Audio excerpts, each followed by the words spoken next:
gentlemen, welcome back to another episode of the Universal Lens. I am your co-host, John Emilio. Live from Bedford-Stuyvesant, son, the livest one.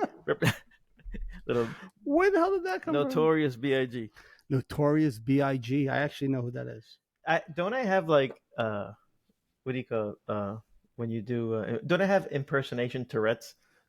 Impersonation Tourette's. Yeah. What do you mean by impersonation Like Tourette's? I'll bust out with like Tony Montana. Yes, you do that. Or you know maybe. I never thought about it as impersonation Tourette's, Right, but just, definitely, you definitely just bust out with. You definitely do just bust out with crazy ass. Somebody's got to do it.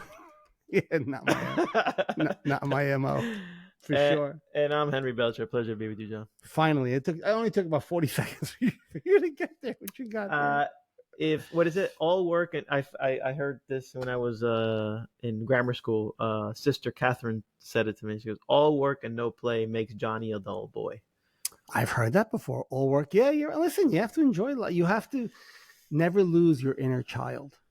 You know, life hands you a lot of curveballs, right? Life throws you a lot of curveballs. So you gotta. I think we've all been getting a steady diet of them lately. We've been facing. Was it Tim Wakefield knuckleballer? Oh yeah, knuckleball. Not even curveballs. We gotten a few knuckleballs lately. So. But that's what life's about. Yeah, and that's what we do here is kind of like life happens. Life happens, and it's a very strong skill.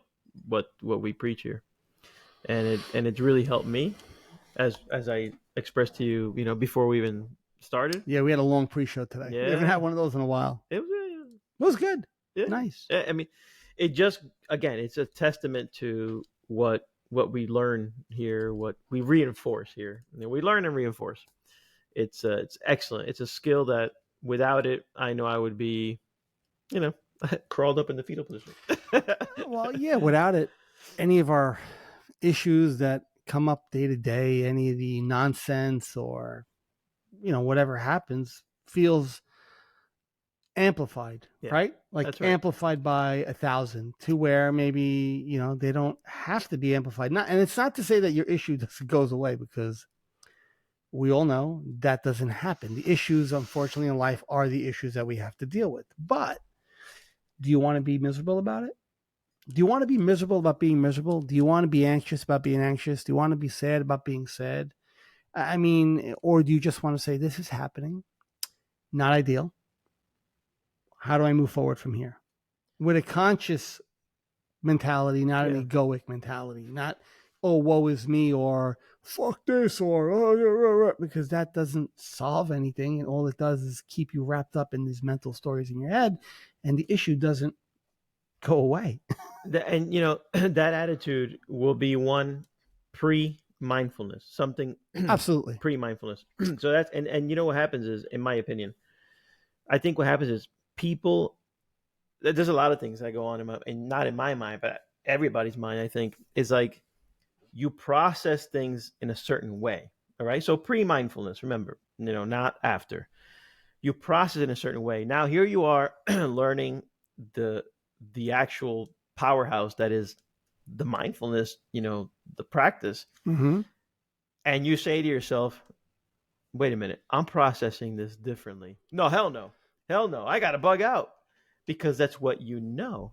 And you're like, no, like, trust the plan. But what's bugging out going to do? How's bugging out going to help you? You know that now, but when you're in your infancy, when you're in your mindfulness infancy, you're like, no, something's wrong here. I'm not bugging out. Or put it this way, not that you're not bugging out, but you're able to control the bug out and say, whoa, It's not that you're even controlling the bug out. You just don't identify with the bug out. So I'll give my example, because, not to have to share everything with people that happen in our lives if we don't want to, but we do. We're open books, but there are certain things that maybe, we don't want to tell you. No, I'm only joking. So last week I went away for my daughter's 16. Actually, this is the T-shirt we had made. So giving my daughter a little plug here. Sophie's Sweet, right? So we went on vacation for her 16. And I get a phone call on Friday morning towards the end of the week from my my detailer, a guy who is a gentleman, good Onyx Elite. So I'll give them a plug for a reason here. They are honest, good young kids. They're from Monroe Township. Nice. Good young kids. They have a business in Freehold. I've known them for about, it's got to be 10 years. These kids started when they were in their early 20s, right? They weren't the college kids, but so whatever. They started a business, hard workers, honest, good kids. That's a good story. Yeah. And they built this business, by the way, from one garage. They moved to a bigger location, 2 garages. They have great clients. So, and they do great work. Anyway, Nice. so, and there's a reason why I gave him a little plug here. I get a phone call from the owner, nice guy, on Friday morning, and I had a blue Ram pickup, which I had asked him to get a dent out for me and just give it a cleaning while I was away. I figured, why not? I'm not going to be home. Might as well get the truck cleaned. I get a call. He goes, John, I'm sorry to tell you. He goes, somebody broke into my shop. They stole 4 cars. He goes, one of your cars was your blue Ram TRX. I said, okay. And I was like, so all right. Threw the phone against the wall. Yeah. I threw the phone against the wall, started slamming, punched 2 holes. I kicked the sand. I went into the ocean, killed 4 fish. No, I didn't. I literally said, okay. Now, I'm not saying that I was okay with it like happening. Of course not. Who wants to get something stolen from them? Nobody does. The point I'm trying to make was I had 2 choices in that moment. I literally took 3 deep breaths. I was sitting in bed with my wife. It was 6:30 in the morning where we were local time. I look at my wife, sitting there, I took 3 deep breaths. She's like, what happened? What's the matter? I go, they stole my truck. Wow. from Onyx's place. She's like, oh my God. I was like, just literally, I said, I didn't say a word for a few minutes.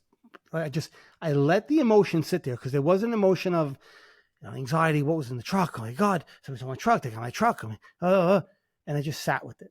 And I didn't react to it. And instead, I was able to respond to it a few minutes later. Made phone calls I had to make, right? There's a list of things that you should do. Insurance companies. He made their police report. We spoke to the cops, blah, blah, blah.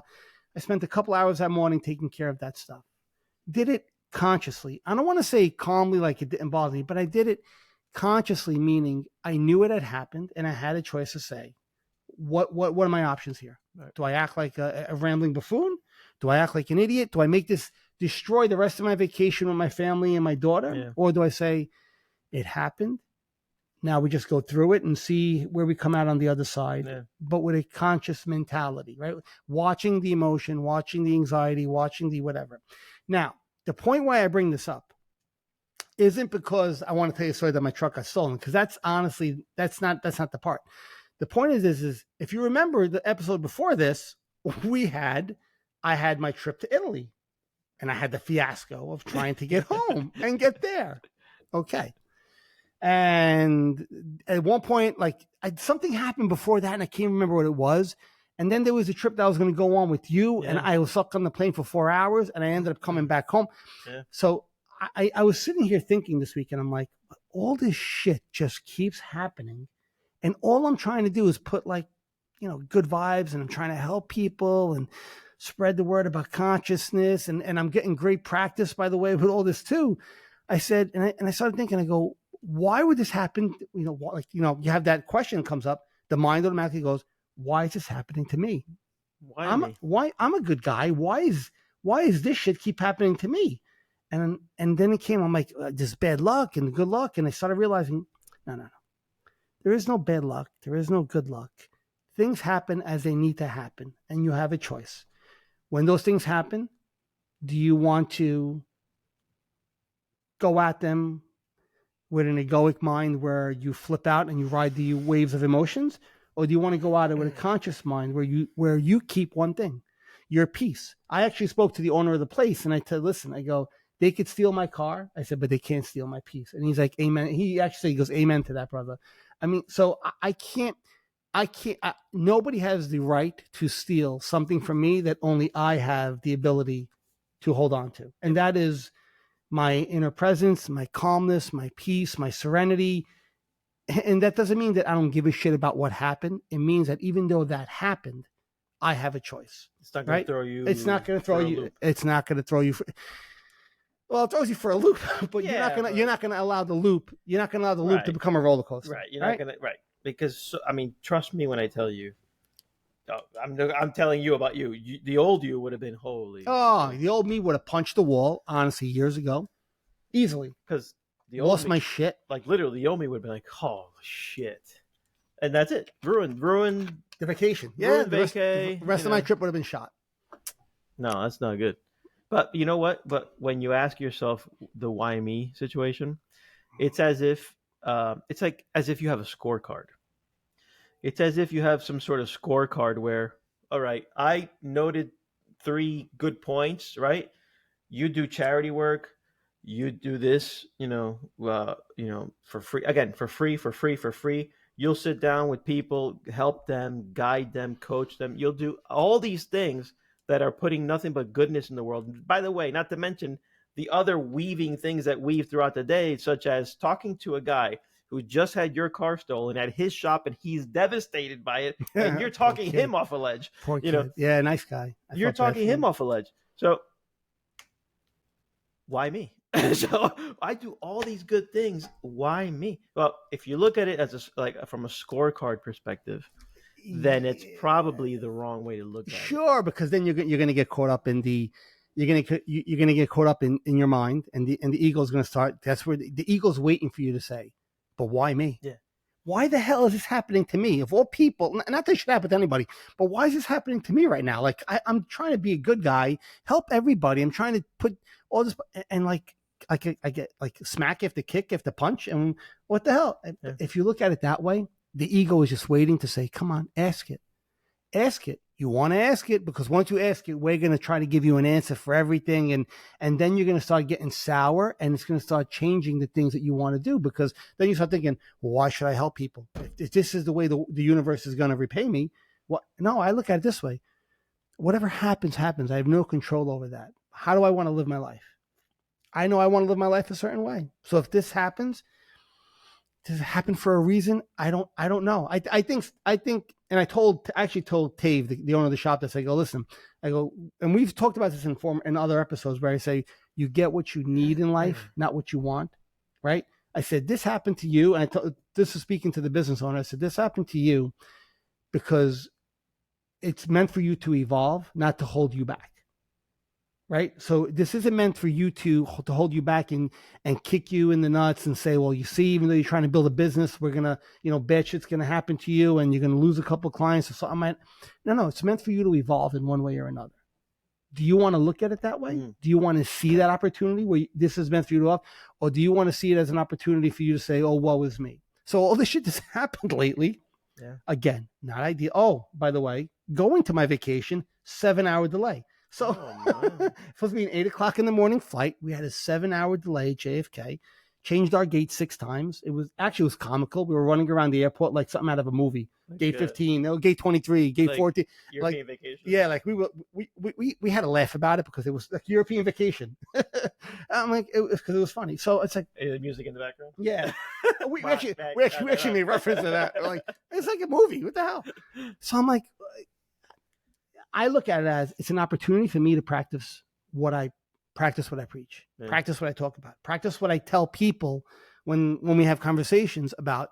They listen. It's easy to be mindful when everything's going good. It's easy to be mindful and present when life is not smacking you in the face. It's easy to be serene and at peace and meditate properly when your stars are aligned. What about when your stars aren't aligned? Yeah. What about when the universe is saying, I don't care right now. I'm trying to make you grow, and I want to see if you're going to keep growing. I want to see if you're going to go deeper. I want to see if you're going to become even more present. I want to see how I could challenge you, and maybe that's what it is. And I don't know, and this is just kind of an interpretation of it, but this is how I look at it. So I have a choice. My choice is: do I want to keep trying to grow, or do I want to make myself a victim of bad luck? Well, and I think without knowing it, you just made one of the best cases for mindfulness ever, because it's 2023. Like, I love when you say that. And I'm going to say next year, what's 2024? And wait till it's 2025. Because I don't know if you've noticed this, John. Life has not gotten uncomplicated. Life has gotten more and more and more complicated. It's like there's like of course, different levels of complications. Like it's the weirdest thing where it's like the Matrix is testing us. And if you don't have this superpower, you're going to fall by the wayside because you're going to just crumble on the first or second or third bad bad luck situation, right? Because bad luck happens to Can't everybody. help it. Yeah, no. Yeah, but it's not. See, and that's it. That's, I think that was the point I was trying to make before. Is it bad luck? Is it Oh, good luck? well, that's Is it, or is it just, if you look at it as bad luck or good luck? I think you're you're identifying with this thing that's it's out of my control, and something good or something bad could happen. We've spoken about this in one of the earlier episodes about good and bad, how their opinions, yeah. because it's an opinion. Well, you're gonna say, John, getting your truck stolen is a good thing. I'm not saying it's a good thing. It's not a bad thing. It's just something that happened. I get to label it as bad. Is it ideal? No, it's not ideal. Am I glad it happened? No. Am I excited about it? No. But is it a bad thing?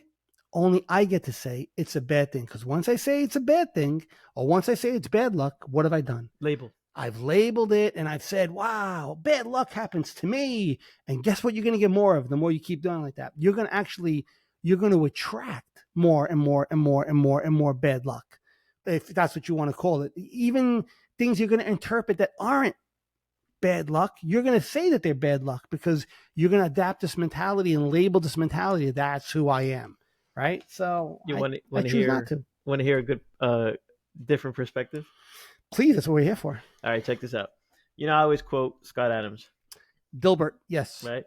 And I told you he's coming out with a new book called Reframe Your Brain. Oh, those God's debris. No, that's the old one. Oh my That's God. one of the first books. This got 2 books. No, he's got 7. Seven. Several, and they're all fantastic. But the one he's coming out with is called Reframe Your Brain. I like the name. And look at one of the reframes because he spoke about it. You know, I listen to him every day. So he says, look at this reframe. He says, let's say you're running into a string of bad luck, right? How do you feel when you run into, you feel like, you know, again, he doesn't speak about mindfulness, but we run parallel roads. Check this out. He goes, very simple. The universe has a balance to it. So whatever you feel is a string of bad luck right now, the universe has a balance to it. So I love that. So be happy. He goes, why? You're like, why should I be happy about my shit? No. Be happy because you're about to get balanced out. It's coming. You just don't know it, but you're about to be balanced out. Yes. Yeah, sure. Because I mean, look, yes, I mean, that is one way to look at it. Right? That puts you in the yang of the yin. Well, so if you're looking at it that way, like with the whole yin and yang, right? White and black, the balances of the universe and the way things all kind of pan out. Yes, I wouldn't want to say, well, I've had 3 bad things happen to me this week, so something good has to happen now, because I then think that's a scorecard. That's a scorecard again, right? So it's just to know that, hey, bad things, quote unquote, right? And I'll say this on Blue in the Face, whether people agree with me or they don't agree with me about good and bad. If you agree with me, then you get it. If you don't agree with me, you're not there yet. With a string of bad luck, the more you keep saying this, I get this string of bad luck, and I'm waiting for something good to happen. Like you said, you're creating a scorecard. You're creating this mentality where, now things have to, just because they happen this way, now they have to happen that way. Where's the flexibility in it? The universe is going to give you things. You get to interpret whether they're good or bad. You do. Ideal or not ideal, real life situations, I get that. So again, having a truck stolen, not ideal. Not happy, not thrilled, not excited, not jumping up and down. But only I get to say, this was bad, this is my luck, and I create this aura and this presence of negativity that doesn't need to be there because it fucking happened. I can't change it. Even if they find the truck, whatever, but I can't change that, like, something was stolen. I can't change that event happened, but I can control how I react to it. I can't control that the rest of that day I was present with my family. My brother-in-law actually came down because he was on vacation with us. He comes we had 2, they were like condos we were staying in. So he was on the one above me. So he comes outside, walks in, and we had sliding doors. So he just walked in my sliding door. It's like, hey, good morning. How's everybody doing? And, my wife's like, well, not so good here. And I'm like, right. He's like, what's that? And he's like, I was like, well, my truck's missing. He's like, what do you mean? And I told him the whole story. And I was like, okay, it happened. He was more upset about, because he's very passionate person. He was more upset about asking all these questions. I'm like, I don't know. I go, it's gone right now. I go, you know where I'm going? I'm going to go outside and sit by the beach with my daughter, or whatever we were going to go do. Yeah. And I was present the rest of the day. I was there. I was there with my family. I was there. Not to say that in the back of my mind, like it didn't pop in. Sure. They stole your truck. The truck's missing. Oh my God, what was in the truck? Those thoughts flew through all through the day, but I just kept saying, this is where I want to be. This is where I want to be, because I could make that event ruin my day. Yeah. I can make that event steal my peace, or I could say it happened, but see what's inside here? Nobody could take that. Nobody can. There's no way. The only way somebody could take my peace is if I go like this here. If I give it to them, and give it to them by reacting to something. Not to mention, it's big. It's a big thing. It's getting your car stolen, because it's the unknowns of, oh my God, will the insurance make me whole? How much? Yeah, sure. There's a million questions around. Blah, right? blah, blah, blah, blah. But I guess there are different degrees of different events. Something very catastrophic happens. You really you have to be a black belt in mindfulness to really well, yes, right? Yeah, I mean, without going dark, but let's say you drowned, and you were resuscitated, but holy shit, that was an event. But knowing you'd come back from it and you'd be like, I'm alive. I am grateful that I went through what I went through, but I'm alive. So it's not a lack of. So here's the thing. That's a good example. So if that did happen to me, that probably would be my response, and not because I'm carefree and I don't care and I have like this positive mentality, because he knows me very well. My mind doesn't want to go positive. My mind's default is, this sucks. Like that's where it wants to always go. So when I wake up and when I say that happened to me, yeah, I guess I would. But see, it always comes down to this one thing. How do you want to live your life? Yeah. What choice do you want to make? You could take I don't mean to cut you off. Were you going to say? No, it didn't steal your peace. When you come to, you're certainly gonna deal with whatever. Just use that example. Water, but sure. Then I'll tell you what. You look at your wife. You look at your daughter and your son. You're like, I just thank God you're here, and that's all that matters, and that's all good. So, like you said, it's all matter how you digest. Exactly. And you were just saying, well, what if it's a really dark event? What if it's a really thing? What if it's something really really bad luck? Really, really bad luck. What's really, really bad luck? So the event could be, and we've talked about this so many times, and I know it could be polarizing. The event could be somebody's death, sure, something tragic. It could be whatever you want. It's not to minimize the event that happened. It's to say, this event did happen. I'm alive. I'm here. Yeah. I want to be conscious. I want to be aware of what's going on. Do I want this event? And this isn't about not having an emotion, not having a feeling if it's something tragic, not feeling sadness, not feeling grief. No. Guys, it has nothing to do with that.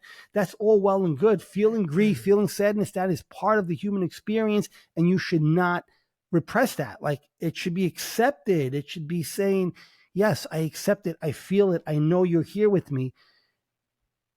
But behind it, you'll still be able to anchor in this place of saying, but even that can't touch what this is. Like, there's this oneness with everything.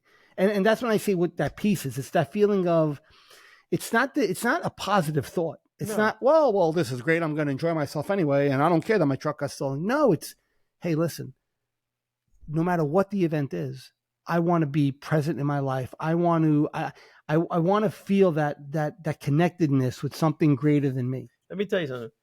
Being a subject that it's very difficult to explain, and being a subject that's why we give the examples, because they make it a little bit more palatable, right? You explained it perfectly. In other words, I? Yeah, I got the gist. If I got it, I hope you got it. All you got it. But all three of you, right? 4, maybe 5, all 2.5.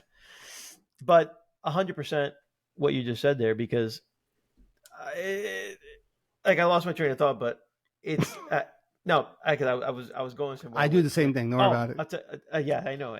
Last episode, I helped you. Last episode, I helped you. But no, what I was saying is, if you have in your case, if you have OCD, or if you have a anxiety, depression, which this is the two of us. If you experience them, yeah. So your mind, like I'm sure it happens to some of you, or most of you, or all of you. Your mind goes to dark places sometimes for no particular reason. And Yeah. I know that used to happen to you with OCD, where your mind would go to dark places. And believe me, it ha- it's It's still current. twisted way to protect yourself, but It yeah, still currently happens to it me, happens to like me too. Still, very, sure. very dark places. And if you allow your mind to, let's say, drag you by the nose everywhere, then you're just like this helpless victim, where you're just going to be, again, like I said, you're curled up in the fetal position, because something that didn't even happen,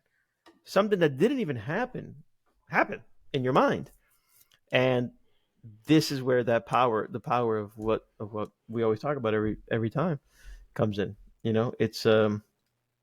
It's understated, and you got to do a better job of sharing, because apparently you get a benefit, and I thank you. But share, spread the word, because this is the kind of thing that really changes societies. It changes people, but it's not going to change anything if we don't give it to each other. It's like herpes.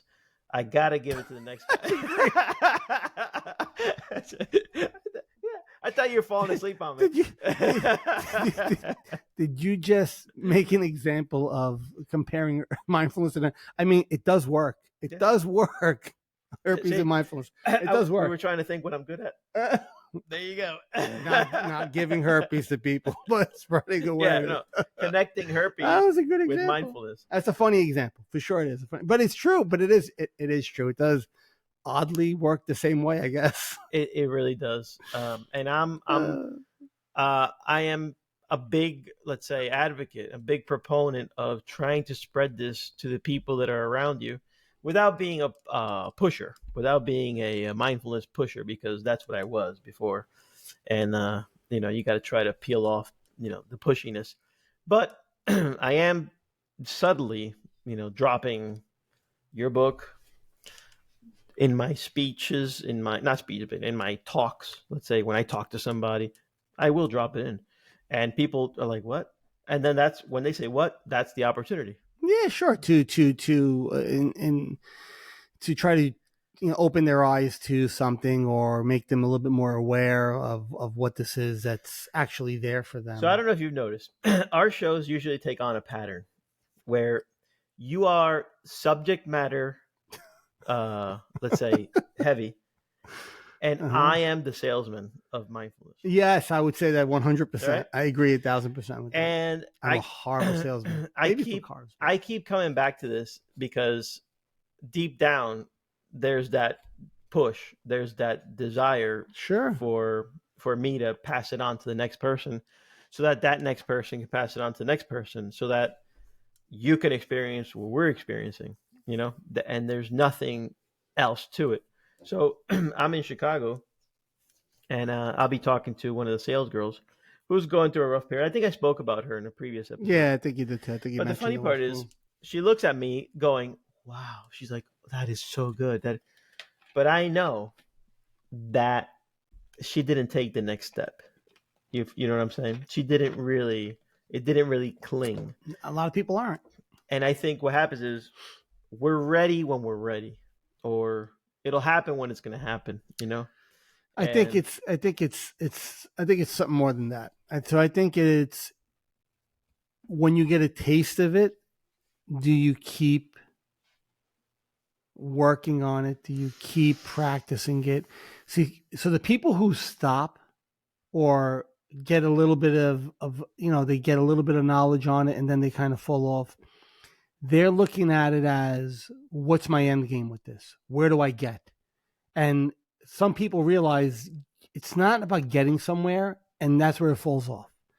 This isn't about getting somewhere. It's about a practice. And the practice, like I've said before, the practice is the destination. And once you realize that, doors will start opening for you. So the practice of mindfulness, whether it's through meditation, which I did this weekend, right? I did a couple of more meditations, because I actually said, I want to really anchor now in this. Like I had all these emotions. I could feel them all coming up. I could feel that they were there. And I kind of did a few 5-minute meditations to just let them be and watch them and just anchor in what was behind it. So if you're a person who, like this girl, or even people in my life who you've mentioned it to, and they seem to go like this at first, oh, and then that's it. It's because they want the pill. They want. It's almost like they won't say that, but it's almost like, okay, but hold on a second. How does this make me feel better? Yeah. Like They how want a pill. how do I get better? It's yes, there is a better, I guess, if you want to say that, but the better only gets there when you let go of trying to find the pill to get better. If that makes any sense, it's saying this is where I am. I accept what's happening the way it is, and I release everything else. And by doing that, you're already there. Like this is the kind of thing you're there on day one. You just don't know that you're there yet. Like you're looking, how do I get there? Yeah. And then one day you go like this. That's what you told me. Holy That's what you shit, taught me. I've been here the whole time. Yeah. Yeah, there's nowhere to go. You've been here the whole time. You keep thinking there's somewhere to get. That's the mind saying, oh, we got to get there. It's got to be something better than this. I got to figure this out. So you mean if I do this, this, and this, I become like this, Zen master? That's the mind putting a label on it saying, if you do this, this, and that, you're going to get there. The problem is there's nowhere to get. Once you realize that, you're there already. Yeah. Like it becomes seamless almost. That's where you had to be, not what you thought was the destination. Yeah. The destination is exactly the process of thought that you have in mindfulness. Exactly. Not there's an end. No, that is the end. That is the end. Yeah. The end is every single practicing day, let's say. Exactly. Yeah, no, it is. It is. I mean, so to kind of get back on track, what we were talking about in the beginning of the episode with, how good luck, bad luck, and how people will attach and identify. And I know a lot of the words that we use are repetitive, but there's a reason why they are repetitive, because this is what it's about, right? And we'll give different examples every week. Hopefully I don't have many more like this, but there's different examples every week where life happens. Yeah. Life happens every day. And, I told you about my curveballs. Yeah.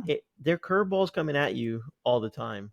I'll tell you what, where my curveball's going to land me, I don't know. I might put it over the fence for all I know. Yeah. Who knows? So you could look at it one of two ways, right? And we said this before the show. You could look at it as, so there's the view of fear. The mind's going to give you the negative. But everything has an opposite, right? That's the way the world is, right? There's a yin to a yang. There's a black to a white. There's a plus to a minus. So it's just the way the universe is kind of built, right? So for every fearful thought you have, there's got to be an opportunistic thought on the other side of that you're not seeing, because you're not focusing on it, because your focus is on the negative thought. Your focus is on the woe is me thought. Your focus is on why is this happening to me thought. Your focus is on this shouldn't be happening, or what am I going to do? Instead of pulling back a little bit, and not to say go far other side where you get super positive, where you think everything's always going to be peachy keen. Either no, it's to find that balance in the middle to say, hey, I know you're giving me these negative thoughts for a reason, but there has to be a opposite to that, a polarity to that, where there's opportunistic thoughts on the other end of that. So this happened to me. Well, this means I could do this, or this could evolve into this, right? And then you kind of end up in this place in the middle where you get to watch both of those thoughts happen, and you get to navigate life a lot more calmly, a lot more balanced, and honestly, way more focused on what you want to do and what you want to accomplish, because you're not getting pulled always to those, oh, woe is me, this is the worst, and why is this happening to me? And that's not to belittle the situation you're in. Whatever it is. But it's how do you want to live your life in spite of what's happening? How do you want to live your life? So this has happened. How do you want to live your life now? And we don't know how things are going to end up. We don't know how that event is going to turn out ultimately. But that's not even the important part. The important part is how are you living your life right now? And the decisions you're making right now, if you're making them consciously, you're working towards a better result. right? Correct. Remember, I was telling you before where I had my own situation, and I was able to look at, I was able to hold in my head, here's the grim, but here's the bright, and I can see them both. And I don't want to fixate too much on either of them, but I'm seeing them both, Yeah, you know, and I know that they both exist, as they both exist as much as they do in real life, because there's nothing grim really. It could be grim, and there's nothing really peachy, but it could be peachy. sure. But they both exist. But pre mindfulness, this doesn't exist at all, No, it'd be all and negative. It'd this be all negative all the is this time. big, you know. And then, like I said, it break you. It'd break anybody. And what happens is, I think, like modern society has like conditioned us to have the the pill, the quick fix, Yeah, the and and, pill, and quick that's why fix. and that's why this is a path where a lot of people probably don't stay on very long because it's a world of instant gratification, Yep. and the more you are involved, whether it's media, social media, just news, daily life, the more you want things done right away. And I've noticed this in me. Like the beauty of mindfulness beyond being able to navigate when bad luck happens or good luck happens or whatever, it's I'm able to see my own faults as they're happening in real time. Yeah. So like I'm actually able to see, wow, look how my mind wants this to be resolved right now. Like no matter at all cost, it needs this to be resolved right now. And then a secondary question comes up, a more intelligent one says, but does this need to be resolved right now? Or is it something that will take some clock time, some practical lifetime for it to be resolved? And all of a sudden there's a space that forms where you're not like, oh my God, this is gonna be done. Whatever, where you Yeah. could breathe and you could But you're not gonna have that nope. if you're blind. If If you that's a you're, great way to put it. Yeah, if you're blind. If you're not, yeah. and I think, like I said, modern society today, like I said, 2023, and I'll say it next year, 2024. It's I'm a very cliche guy, but like, I love when you used to say 2022 last year. Yeah, yeah, I'm sorry. and I'm telling you that it's just what we've been conditioned to, Absolutely. and we're like, all conditioning. for the most part, we're all like sheep, and it's not like not for the most part. we're like sheep. That's It's like, exactly what quick fix, what quick people fix, quick fix. exactly. That's what we've become as a society. And look at it, like it's society in general. So if you look at the USA, and actually I think it's all over the world now, but we've gotten so fat as a society that I think Hey, what percentage of us are actually obese, more and more every day, right? yeah, it's true. So enter the discipline of eating right, having a healthful balance to life, doing some gym, some exercise, something to fight this Yeah, obesity. that's not to say you have to have a six pack and be shredded. Correct. Yeah, it's No, just about but living a healthy right, lifestyle. but That's what I'm saying. you don't want to be overflowing, right? So No, yeah. enter the new drug, semaglutide. You ever heard of Oh, it? Ozempic. Prosempic, but they just came out and they were actually saying all these horrible side effects people have had because of it. Well, you do it, and you know who I'm talking to. She knows. She knows. I don't Your know. name starts with a D. Bro, my sis, she's a diabetic, but so the doctor put her on Ozempic, and she was heavier because because her natural consistency was to be a little bit on the heavy side, but she got really heavy because she was trying to get pregnant. So she was on all these hormones and all. So she blew up. Now fast forward, she managed her weight fine for a while, and then doctor gave her Ozempic. Now she was, I haven't been this since high school. She dropped that much weight. Yeah, I know a lot of people who She dropped a lot of dropped weight with it. 130 something pounds. Yeah, but yeah, It's a whole. She dropped the whole person, and which I'm like, are you okay? Like, are you able to? He goes, well, I can't eat. I cannot go a day without throwing up or having diarrhea. But this graphic. this is life like today, like people are willing. My wife is looking at her like jealous. People are willing. Yeah. So you're saying. So I get your point. You're saying that as a society, like you said before, we've been conditioned to find the quickest way to get the result, Yes. no matter what. Oh, but there's more than that.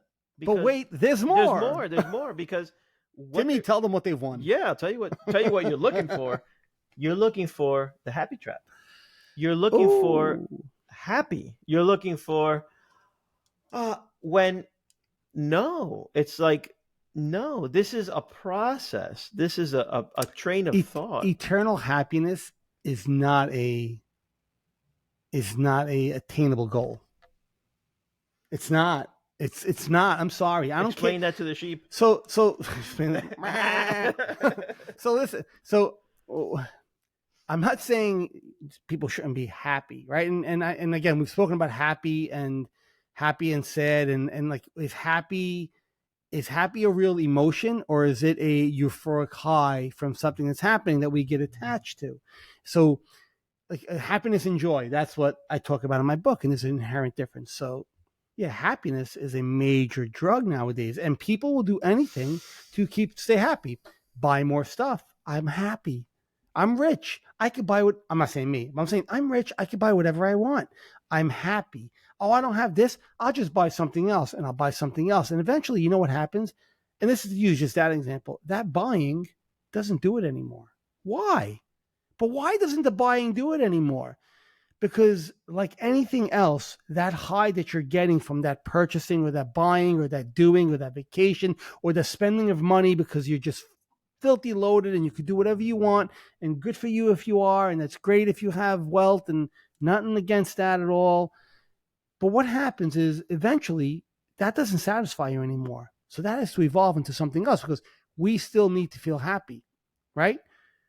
Now I thought, wow, how many millionaires, actors, models, athletes dealt with depression? And do you want to know why? Not because they lacked something in life, but because the chase of constantly chasing the dragon and chasing that high eventually gets to a point where nothing you can do can replicate it.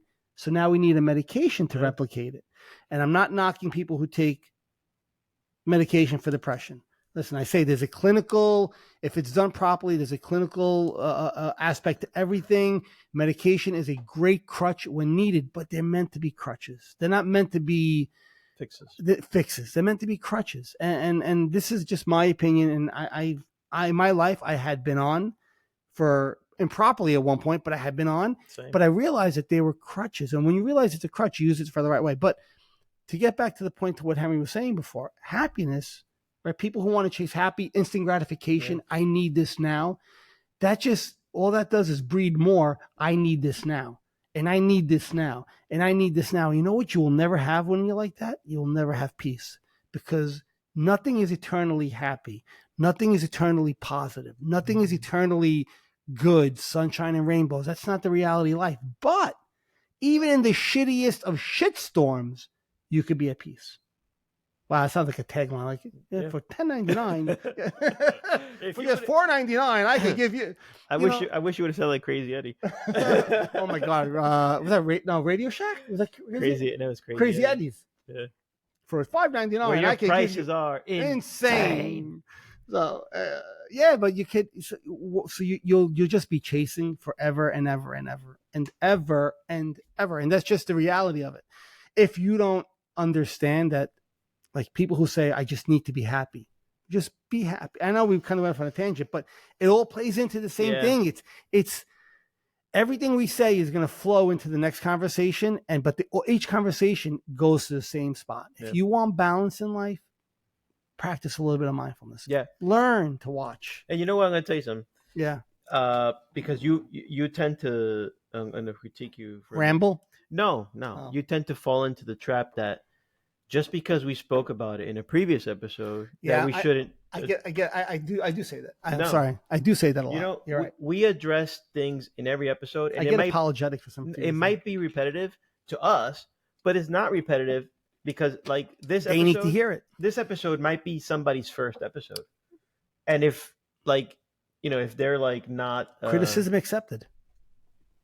right. Yeah. Yeah, No, but I mean, seriously, criticism. not, You're right. Absolutely right. it's more like I do that a lot. it's more like we're gonna touch on how many things all the time because we're trying to drill something home, like we're trying to send it home.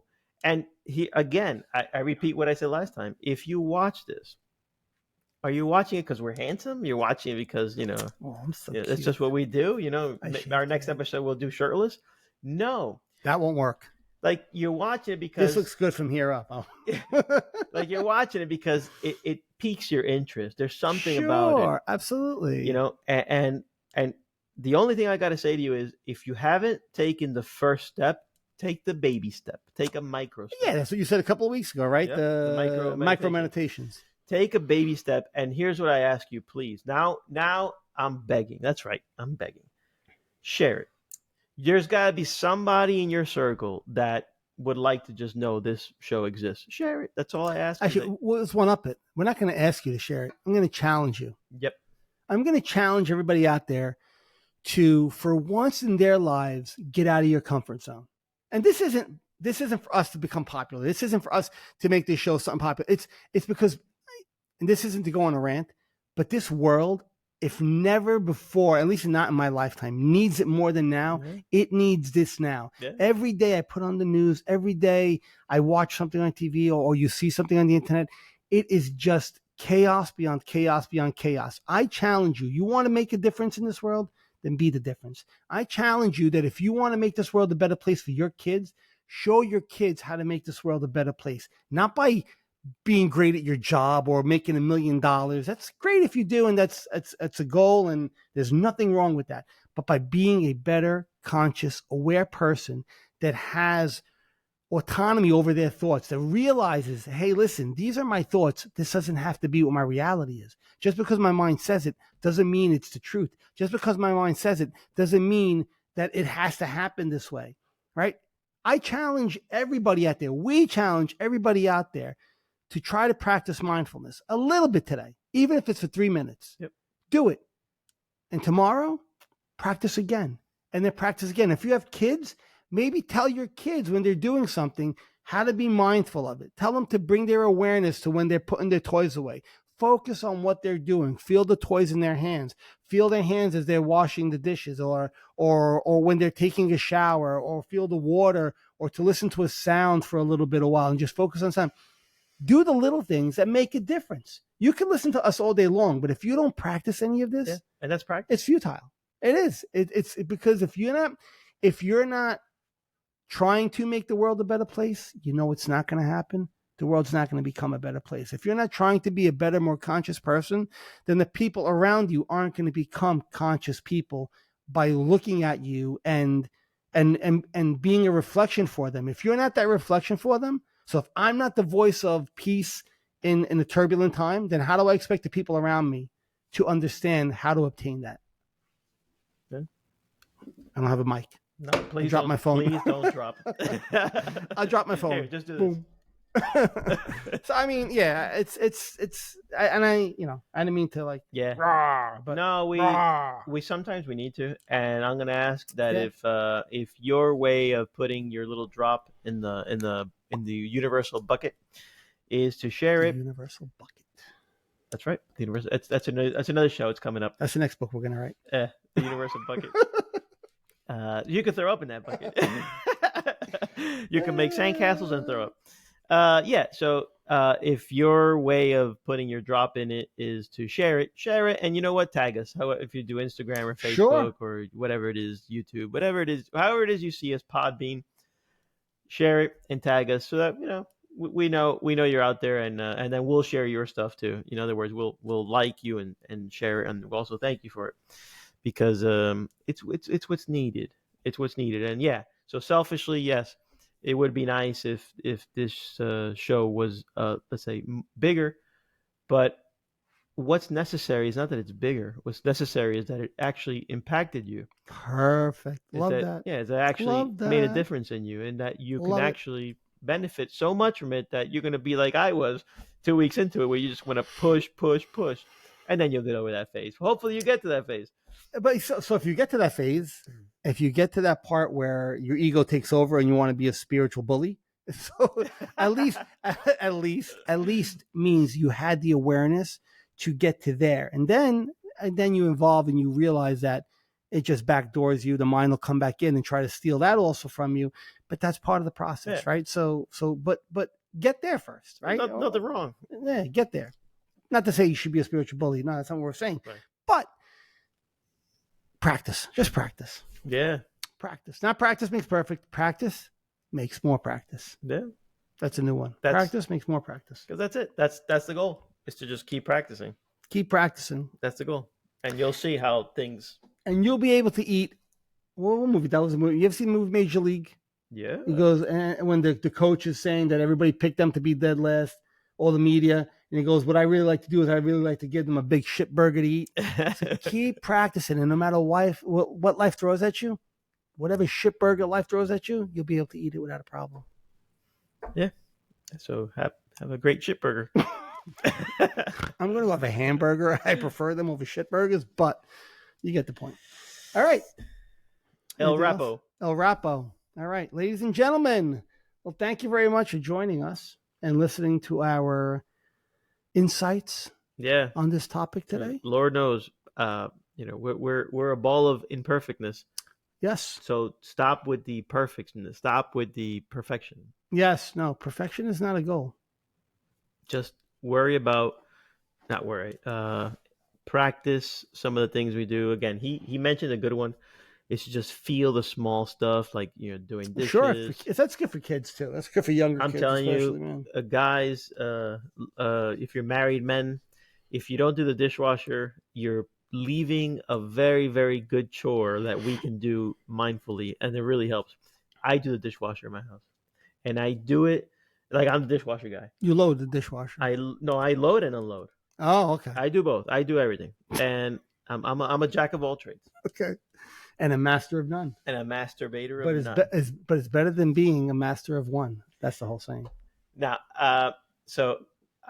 that loading and unloading dishwasher for me is that's when I do it, because I'm sure people like, my family's like, what? Like, how come? It's not that I thoroughly enjoy it, but it's a good process to just watch yourself. Big plates go with big plates, little plates. To shift your focus to where you want it to be at that moment.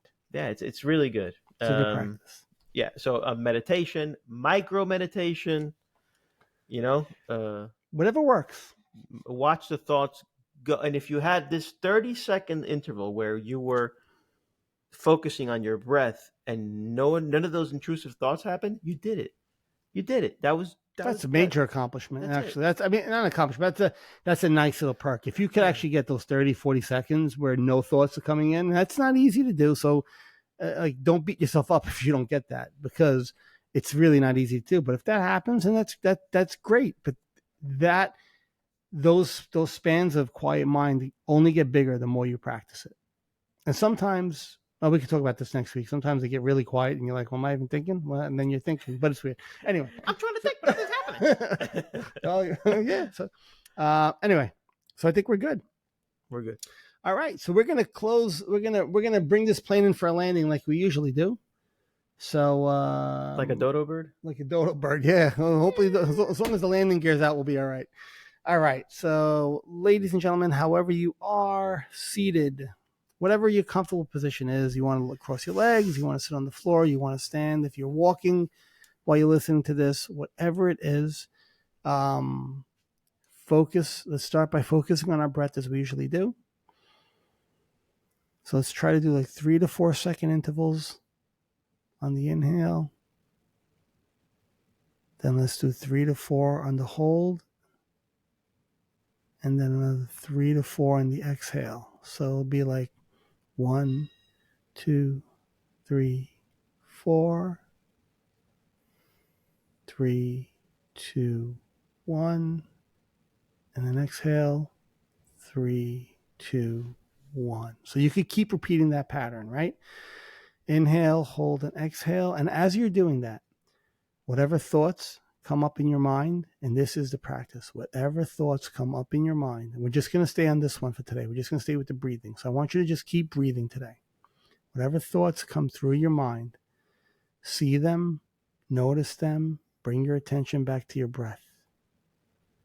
If a feeling or an emotion is there, if there's a heaviness in your body, feel it. We're not here to repress. We're not here to ignore. We're here to notice. Feel it, notice it, bring your attention back to your breath. That's the practice. If you have something's bothering you, a pain or an uncomfortable feeling in the body because of the way you're sitting or the way you're standing, feel it, notice it. No judgment that it's there. Bring your attention back to your breath. You're going to notice the more you bring your attention back to the breath, the more you have control over your focus, which is what this is all about. You get to say, this is where I want to shine the light. This is where I want to look.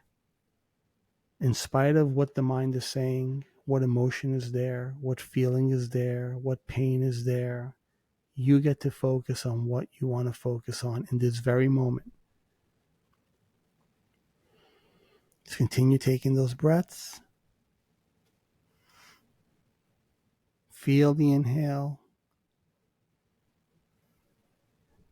Then on the hold, feel those lungs that are filled with air. Try to bring that focus to your lungs or your chest area as you're holding that breath.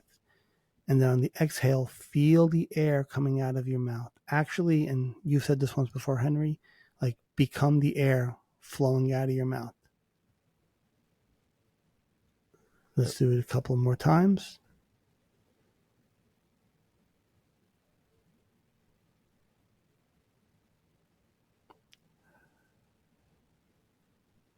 And one more.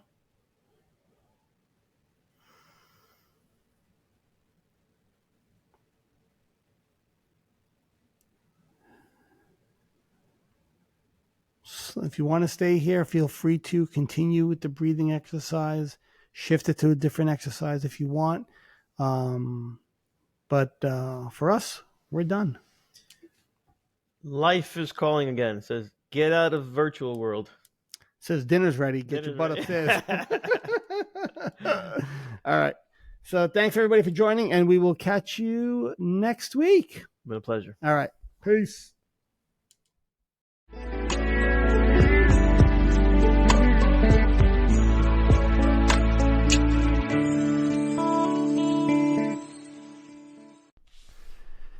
The insights and discussions that we speak about on our show are our own opinions and based on our life experiences. If you or someone in your family or someone you know is suffering and in need of help, please get them that help through medical attention or seeking proper therapy. Again, what we speak about are based on our experiences and not intended to be taken as a form of therapy. Thank you.